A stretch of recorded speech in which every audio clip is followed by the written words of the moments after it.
Hello friends, welcome to police recruitment YouTube channel. ఇంకా ఎవరైనా మా ఛానల్ని సబ్స్క్రైబ్ చేయకుండా చూస్తుంటే ఖచ్చితంగా సబ్స్క్రైబ్ చేసి ఆ వెంటనే వచ్చే బెల్ ఐకాన్ని యాక్టివేట్ చేయండి. ఫ్రెండ్స్, నిరుద్యోగులకి అతిపెద్ద గుడ్ న్యూస్ అయితే వచ్చిందండి. ఆర్ఆర్బీ గ్రూప్ డి ఉద్యోగులకు సంబంధించినటువంటి ఫుల్ నోటిఫికేషన్ని విడుదల చేశారు. మొత్తం 32,438 ఉద్యోగాల భర్తీ కోసం ఈ నోటిఫికేషన్ని విడుదల చేయడం జరిగింది. కేవలం 10th క్లాస్ విద్యార్హత కలిగినటువంటి అభ్యర్థులందరూ కూడా ఈ ఉద్యోగాలకి దరఖాస్తు చేసుకోవచ్చండి. నోటిఫికేషన్ లింక్ ఈ వీడియో కింద డిస్క్రిప్షన్లో ఇచ్చాను. స్టార్టింగ్లోనే డౌన్లోడ్ నోటిఫికేషన్ అని ఆ లింక్పై క్లిక్ చేసి మీ మొబైల్లోనే నోటిఫికేషన్ని డౌన్లోడ్ చేసుకోవచ్చు. మేల్ క్యాండిడేట్స్, ఫిమేల్ క్యాండిడేట్స్ అందరూ కూడా ఈ ఉద్యోగాలకు అప్లై చేసుకోవడానికి అవకాశం అయితే ఉంటుంది. ఫ్రెండ్స్, నోటిఫికేషన్ సంబంధించినటువంటి పూర్తి వివరాలన్నీ ఇప్పుడు మనం తెలుసుకున్నాం. వివరాల్లోకి వెళ్లే ముందుగా ఫ్రెండ్స్, ఆఫర్లో భాగంగా ఆర్ఆర్బీ గ్రూప్ డి ఉద్యోగాలకు సంబంధించిన ఫుల్ కోర్స్ని తెలుగు విద్యార్థి యాప్ ద్వారా కేవలం 399 రూపీస్కే అందించడం జరుగుతోంది. హైదరాబాద్లోని ఫేమస్ ఫ్యాకల్టీస్తో క్లాసెస్ ఉంటాయి. మ్యాథమెటిక్స్, రీజనింగ్కి సంబంధించినటువంటి క్లాస్లో అడ్వాన్స్డ్ షార్ట్కట్ మెథడ్స్తో ఉంటాయండి. ఈ కోర్సులో 1048 వీడియో క్లాసులు ఉంటాయి. మీరు ప్రాక్టీస్ చేయడానికి 81 టెస్టులు ఉంటాయి. మీరు ప్రిపేర్ అవ్వడానికి 116 పీడిఎఫ్ ఫైల్స్ అయితే ఉంటాయి. యాప్కి సంబంధించినటువంటి లింక్ ఈ వీడియో కింద డిస్క్రిప్షన్లో ఇచ్చాను. ఆ లింక్పై క్లిక్ చేసి యాప్ని మీ మొబైల్లో ఇన్స్టాల్ చేసుకొని మీ మొబైల్ నెంబర్ ద్వారా లాగిన్ అయినట్లయితే ఫస్ట్ పేజ్లో క్రింద వైపున స్టోర్ అనేసి ఒక ఆప్షన్ ఉంటుంది. ఆ ఆప్షన్పై క్లిక్ చేసినట్లయితే యాప్లో ఉన్నటువంటి మొత్తం కోర్సెస్ అన్నీ కనిపిస్తాయి. తర్వాత మీకు కావాల్సినటువంటి కోర్స్ని బై చేసుకోవచ్చు. ఫ్రెండ్స్, మనకి ఈ నోటిఫికేషన్ వచ్చేసి రైల్వే రిక్రూట్మెంట్ బోర్డు నుంచి విడుదల చేయడం అయితే జరిగింది. Government of India, ministry of railways, railway recruitment board నుంచి గ్రూప్ డి ఉద్యోగాల భర్తీ కోసం నోటిఫికేషన్ అయితే విడుదల చేశారండి. చాలామంది నిరుద్యోగులు ఎప్పటి నుంచి ఎదురు చూస్తున్నటువంటి నోటిఫికేషన్ అయితే రానే వచ్చింది. ఆర్ఆర్బీ గ్రూప్ డికి సంబంధించినటువంటి నోటిఫికేషన్ అనమాట. కేవలం 10వ తరగతి పాస్ అయినటువంటి సర్టిఫికేట్ మీ దగ్గర ఉంటే చాలు అప్లై చేసుకోవచ్చు. ఎటువంటి ఎక్స్ట్రా క్వాలిఫికేషన్స్ కానీ ఎక్స్పీరియన్స్ కానీ అవసరం అయితే ఉండదు. 10th క్లాస్ సర్టిఫికేట్ ఉంటే చాలు అప్లై చేసుకోవడానికి అవకాశం అయితే ఉంటుంది. తెలంగాణ రాష్ట్రంలోని అన్ని జిల్లాల వాళ్ళు ఈ పోస్టులకు అప్లై చేసుకోవచ్చు అండి. అదేవిధంగా ఆంధ్రప్రదేశ్ అభ్యర్థులందరూ కూడా అప్లై చేసుకోవచ్చు. ఎందుకంటే ఇవి కేంద్ర ప్రభుత్వ ఉద్యోగాలు కాబట్టి. ఎగ్జామినేషన్ అనేది ఇంగ్లీష్ లాంగ్వేజ్లో ఉంటుంది. అలాగే తెలుగు లాంగ్వేజ్లో కూడా ఎగ్జామినేషన్ అయితే ఉంటుందన్నమాట. తెలుగు మీడియం అభ్యర్థులు తెలుగు మీడియంలో కూడా పరీక్షను రాయొచ్చు. ఇక్కడ చూసుకుంటే ఫ్రెండ్స్, ఈ ఉద్యోగాలకి జనవరి 23వ తారీఖు నుంచి ఆన్లైన్లో అప్లై చేసుకోవడానికి అవకాశం అయితే ఉంటుందన్నమాట. 2025 జనవరి 23వ తారీఖు నుంచి ఫిబ్రవరి 22వ తారీఖు వరకు ఆన్లైన్లో దరఖాస్తు చేసుకోవడానికి అవకాశం అయితే ఇస్తున్నారు. వేకెన్సీస్ డీటెయిల్స్ చూసుకుంటే మొత్తం 32,438 ఉద్యోగాల భర్తీ కోసం నోటిఫికేషన్ని విడుదల చేశారు. శాలరీ వచ్చేసి 18,000 రూపాయల శాలరీ ఉంటుంది. స్టార్టింగ్ శాలరీ అలవెన్సెస్ అన్నీ కలుపుకొనేసి 25 నుంచి 30,000 రూపాయల వరకు వచ్చేదానికి అవకాశం అయితే ఉంటుంది. ఏజ్ వచ్చేసి జనవరి 1వ తారీఖు నాటికి 18 నుంచి 36 సంవత్సరాల లోపు ఉన్నటువంటి అభ్యర్థులందరూ కూడా దరఖాస్తు చేసుకోవడానికి అవకాశం అయితే ఉంటుందన్నమాట. ఇవి కేంద్ర ప్రభుత్వ ఉద్యోగాలు కాబట్టి ఇండియన్ సిటిజన్ అయినటువంటి అభ్యర్థులు ఎవరైనా సరే అప్లై చేసుకోవచ్చు. ఇక్కడ మెడికల్ స్టాండర్డ్స్ వివరాలు అయితే క్లియర్గా నోటిఫికేషన్లో ఇచ్చారు. ఆ డీటెయిల్స్ అన్నీ కూడా ఈ పర్టికులర్ మీరు చెక్ చేసుకోవచ్చు. A2కి సంబంధించి A3 ఈ డీటెయిల్స్ అన్నీ కూడా B1, B2, C1, C2కి సంబంధించి మెడికల్ డీటెయిల్స్ అన్నీ కూడా ఇచ్చారండి. విజన్ సంబంధించి ప్రతి ఒక్కరూ ఒకసారి చెక్ చేసుకునే ప్రయత్నం అయితే చేయండి. ఇక్కడ చూసుకున్నట్లయితే ఈ ఉద్యోగాలకి citizen of India, Indian citizen అయినటువంటి అభ్యర్థులు ఎవరైనా సరే దరఖాస్తు చేసుకోవడానికి అవకాశం అయితే ఉంటుందన్నమాట. వాస్తవానికి ఉద్యోగాలకి ఆర్ఆర్బీ గ్రూప్ డి ఉద్యోగాలకి 18 నుంచి 33 సంవత్సరాల వరకు అప్లై చేసుకోవడానికి అవకాశం ఉంటుంది. కానీ ఈసారి కోవిడ్ కారణంగా 3 సంవత్సరాల పాటు ఏజ్ అయితే పెంచడం జరిగిందండి.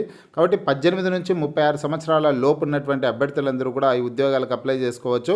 2025 జనవరి 1వ తారీఖు నాటికి 18 సంవత్సరాలు పూర్తయి ఉండి 36 సంవత్సరాల లోపు ఉన్నటువంటి అభ్యర్థులందరూ కూడా అప్లై చేసుకోవడానికి అవకాశం అయితే ఉంటుంది. ఇక్కడ బీసీ అభ్యర్థులకి, ఓబీసీ అభ్యర్థులకి 3 సంవత్సరాలు, ఎస్సీ ఎస్టీ కేటగిరీ అభ్యర్థులకి 5 సంవత్సరాల పాటు వయో పరిమితిలో సడలింపు అయితే ఉంటుందన్నమాట. ఇక్కడ ఏజ్కి సంబంధించి కరెక్ట్ డేట్ ఓసీ అభ్యర్థులు, ఈడబ్ల్యూఎస్ అభ్యర్థులు ఏ డేట్ తర్వాత జన్మించి ఉండాలి అనే డీటెయిల్స్ ఇచ్చారు. బీసీ అభ్యర్థులకు సంబంధించి, ఎస్సీ ఎస్టీ అభ్యర్థులకు సంబంధించినటువంటి వివరాలన్నీ క్లియర్గా నోటిఫికేషన్లో ఇవ్వడం జరిగింది. మీరు క్లియర్గా ఒకసారి ఈ నోటిఫికేషన్ మీరు మీ మొబైల్లో డౌన్లోడ్ చేసుకోండి. డిస్క్రిప్షన్లో నోటిఫికేషన్ లింక్ అయితే ఇచ్చాను. ఆ లింక్పై క్లిక్ చేసి నోటిఫికేషన్ని డౌన్లోడ్ చేసుకుని క్లియర్గా డేట్స్ అన్ని కూడా చెక్ చేసుకోవచ్చు. ఈ పోస్టులకు అప్లై చేసుకోవడానికి ఎగ్జామినేషన్ ఫీజు చూసుకున్నట్లయితే కన్నా ఓసీ అభ్యర్థులు, బీసీ అభ్యర్థులు 500 రూపాయల ఎగ్జామినేషన్ ఫీజు చెల్లించాలి. ఎస్సీ ఎస్టీ అభ్యర్థులు, మహిళా అభ్యర్థులు, ఈబీసీ అభ్యర్థులు అయితే కన్నా 250 రూపాయల ఫీజు చెల్లించాల్సి ఉంటుంది. ఫ్రెండ్స్, మీరు విషయాన్ని అయితే గుర్తుంచుకోండి. ఇక్కడ ఓసీ అభ్యర్థులు బీసీ అభ్యర్థులు, ఈడబ్ల్యూఎస్ అభ్యర్థులు 500 రూపాయలు, ఎస్సీ ఎస్టీ అభ్యర్థులు, మహిళా అభ్యర్థులు, ఈబీసీ అభ్యర్థులు 250 రూపాయల ఫీజు చెల్లించాలన్నమాట. ఈబీసీ అంటే ఏంటకినా ఎకనామికల్లీ బ్యాక్వర్డ్ క్లాస్ అంటకినా సంవత్సర ఆదాయం 50,000కు లోపు ఉన్నటువంటి వాళ్ళందరూ కూడా ఈబీసీ పరిధిలోకి అయితే వస్తారు. అటువంటి అభ్యర్థులు మాత్రమే అనమాట. ఓబీసీ అభ్యర్థులు మాత్రం 500 రూపాయల ఫీజు అయితే చెల్లించాలి. ఈ విషయాన్ని ప్రతి ఒక్కరు గుర్తించుకునే ప్రయత్నం అయితే చేయండి. ఇకపోతే ఫ్రెండ్స్, ఈ ఉద్యోగాలకి సెలక్షన్ ప్రాసెస్ ఏ విధంగా ఉంటుందంటే కన్నా సిబిటి టెస్ట్ అయితే ఫస్ట్ ఉంటుంది. కంప్యూటర్ బేస్డ్ టెస్ట్ అయితే ఉంటుంది. సిబిటి టెస్ట్లో క్వాలిఫై అయినటువంటి అభ్యర్థులకి ఫిజికల్ టెస్ట్లు అయితే నిర్వహించడం జరుగుతుందన్నమాట. ఇక్కడ ఇచ్చారు చూడండి. రిక్రూట్మెంట్ ప్రాసెస్ వచ్చేసి ఫస్ట్ కంప్యూటర్ బేస్డ్ టెస్ట్ ఉంటుంది, తర్వాత ఫిజికల్ ఎఫిషియన్సీ టెస్ట్లు ఉంటాయి, ఆ తర్వాత డాక్యుమెంట్స్ వెరిఫికేషన్ నిర్వహించి మెడికల్ టెస్టులు నిర్వహించి అభ్యర్థులను ఎంపిక చేయడం అయితే జరుగుతుంది. సిబిటి టెస్ట్ అనేది మొత్తం 100 మార్కులకి అయితే నిర్వహిస్తారండి. ఇందులో ఏ టాపిక్స్ నుంచి క్వశ్చన్స్ వస్తాయంటే జనరల్ సైన్స్ నుంచి 25 ప్రశ్నలు, మ్యాథమెటిక్స్ నుంచి 25, జనరల్ ఇంటెలిజెన్స్ అండ్ రీజనింగ్ నుంచి 30 ప్రశ్నలు వస్తాయి, general awareness and current affairs నుంచి 20 ప్రశ్నలు అయితే ఉంటాయన్నమాట. 1/3 నెగిటివ్ మార్కింగ్ ఉంటుంది, కాబట్టి చూసి జాగ్రత్తగా ఆన్సర్స్ అయితే చేయాల్సి ఉంటుంది. క్వశ్చన్ పేపర్ అనేది ఇంగ్లీష్ లాంగ్వేజ్లో ఉంటుంది. అదేవిధంగా తెలుగు మీడియం అభ్యర్థులు తెలుగు లాంగ్వేజ్లో కూడా ఎగ్జామినేషన్ రాసేదానికి అవకాశం అయితే ఉంటుందన్నమాట. ఇక ఫిజికల్ ఎఫిషియన్సీ టెస్ట్లకు సంబంధించినటువంటి వివరాలను చూసుకుంటే కనుక ఫిజికల్ ఎఫిషియన్సీ టెస్ట్లో వచ్చేసిందో ఇక్కడ ఫస్ట్ మేల్ క్యాండిడేట్స్కి సంబంధించి చూసుకుంటే 35 kgs బరువు ఉన్నటువంటి వెయిట్ని, అంటే ఒక ఇసుక మూట కావచ్చు, ఏదైనా వెయిట్ 35 kgల బరువు ఉన్నటువంటి వెయిట్ అయితే ఇస్తారో ఆ వెయిట్ అయితే మీరు ఎత్తుకొనేసి 100 మీటర్ల పాటు తీసుకొని వెళ్ళాల్సి ఉంటుంది. ఈ ఈవెంట్ని 2 నిమిషాల్లో కంప్లీట్ చేయాల్సి ఉంటుందండి. 2 నిమిషాల్లో కంప్లీట్ చేయాలి. ఎక్కడే కానీ కింద పెట్టకోకుండానే మీరు ఒకసారి ఎత్తుకున్నారనుకోండి 35 kgల బరువుని ఖచ్చితంగా 100 మీటర్ల పాటు కింద పెట్టకుండా ఎత్తుకొని వెళ్ళాల్సి ఉంటుంది. ఈ ఈవెంట్ని 2 నిమిషాల్లో కంప్లీట్ చేయాలి. అలాగే రన్నింగ్ రేస్ కూడా ఉంటుందన్నమాట. తర్వాత 1000 మీటర్స్ రన్నింగ్ రేస్ని 4 minutes 15 secondsలో కంప్లీట్ చేయాల్సి ఉంటుందన్నమాట. 1000 మీటర్స్ రన్నింగ్ రేస్ని 4 నిమిషాల 15 సెకండ్లలో మేల్ క్యాండిడేట్స్ కంప్లీట్ చేయాలి. ఇక మహిళా అభ్యర్థులకు సంబంధించి ఫిజికల్ ఎఫిషియన్సీ టెస్ట్లను చూసుకుంటే కన్నా 20 kgs వెయిట్ ఉన్నటువంటి బరువుని 100 మీటర్ల పాటు ఎత్తుకొని వెళ్లాల్సి ఉంటుందండి. కింద పెట్టకుండా 2 నిమిషాల్లో ఈవెంట్ని కంప్లీట్ చేయాల్సిందైతే ఉంటుంది మహిళా అభ్యర్థులు. అలాగే మహిళా అభ్యర్థులకి రన్నింగ్ రేస్ కూడా ఉంటుంది. 1000 మీటర్స్ రన్నింగ్ రేస్ని 5 నిమిషాల 40 సెకండ్లలో 5 minutes 40 secondsలో కంప్లీట్ చేయాల్సి ఉంటుంది 1000 మీటర్స్ రన్నింగ్ రేస్ని. ఓకేనా ఫ్రెండ్స్, ఇక ఇందులో కూడా సెలెక్ట్ అయినటువంటి అభ్యర్థులకి డాక్యుమెంట్స్ వెరిఫికేషన్ చేసి మెడికల్ టెస్టులను నిర్వహించి ఫైనల్గా అభ్యర్థుల్ని సెలెక్ట్ చేయడం అయితే జరుగుతుందన్నమాట. ఇక వేకెన్సీస్ డీటెయిల్స్ అయితే కన్నా ఒకసారి చూసుకునే ప్రయత్నం అయితే ఇక్కడ ఎడ్యుకేషన్ క్వాలిఫికేషన్ డీటెయిల్స్ ఇక్కడ చూసుకోవచ్చు. 50వ పేజ్ నెంబర్లో ఉందన్నమాట. ఇందులో క్వాలిఫికేషన్ డీటెయిల్స్ ఇచ్చారు. ఈ నోటిఫికేషన్ ద్వారా ఎన్ని రకాల పోస్టులను భర్తీ చేస్తున్నారనే డీటెయిల్స్ అని ఇవ్వడం జరిగింది. అత్యధికంగా అసిస్టెంట్ పోస్ట్ అని నోటిఫికేషన్ ద్వారా భర్తీ చేయడం జరుగుతుందండి.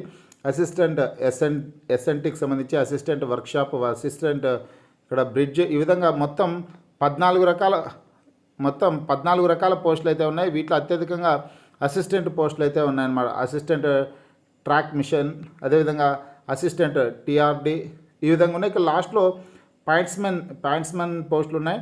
అలాగే ట్రాక్ మెయింటైనర్ పోస్టులు కూడా ఉన్నాయన్నమాట. ఈ నోటిఫికేషన్ ద్వారా మొత్తం 14 రకాల పోస్టులను భర్తీ చేస్తున్నారు. నేను ఫస్ట్లో చెప్పాను కదా, మెడికల్ స్టాండర్డ్స్ వివరాలు ఒకసారి చెక్ చేసుకోమనేసి నోటిఫికేషన్ స్టార్టింగ్లోని ఇవి మెడికల్ స్టాండర్డ్స్ అనమాట. అక్కడ మీరు ఫస్ట్లో చూసుకునేసి ఇక్కడ మీరు ఏ పోస్ట్కి అయితే ప్రిఫరెన్స్ ఇచ్చుకుంటారో ఇచ్చుకోవచ్చు అనమాట. ఒకసారి చెక్ చేసుకున్న తర్వాత ఇక్కడ క్వాలిఫికేషన్ అనేది 10th క్లాస్ పాస్ అయినటువంటి అభ్యర్థులందరూ కూడా దరఖాస్తు చేసుకోవడానికి అవకాశం అయితే ఉంటుందండి. ఇక్కడ ఇచ్చినటువంటి అన్ని రకాల పోస్టులు కూడా 10th పాస్ అయి ఉండాలి. 10th క్లాస్ కానీ ఐటీఐ కానీ ఏ అర్హత ఉన్నా చాలు అప్లై చేసుకోవడానికి అవకాశం అయితే ఉంటుంది. దాదాపు అభ్యర్థులందరూ కూడా 10వ తరగతి పాస్ అయినటువంటి సర్టిఫికేట్తో దరఖాస్తు చేసుకోవడానికి అవకాశం అయితే ఉంటుంది. ఇక్కడ ఇచ్చినటువంటి పోస్ట్ అన్ని కూడా 10th క్లాస్ విద్యార్హత ఉంటే చాలు దరఖాస్తు చేసుకోవచ్చు. ఇక తెలుగు రాష్ట్రాలకు సంబంధించినటువంటి అభ్యర్థులు సికింద్రాబాద్ జోన్లో ఉన్నటువంటి ఖాళీ పోస్టులకి దరఖాస్తు చేసుకునే ప్రయత్నం అయితే చేయండి. ఎందుకంటే దగ్గరగా ఉంటుంది కాబట్టి సికింద్రాబాద్ జోన్లో ఇక్కడ తెలంగాణ అభ్యర్థులు కావచ్చు, ఏపీ అభ్యర్థులు కావచ్చు, సికింద్రాబాద్ జోన్లో వేకెన్సీస్ అయితే ఉన్నాయన్నమాట. సికింద్రాబాద్ జోన్లో మొత్తం 1642 పోస్టులు అయితే ఉన్నాయండి.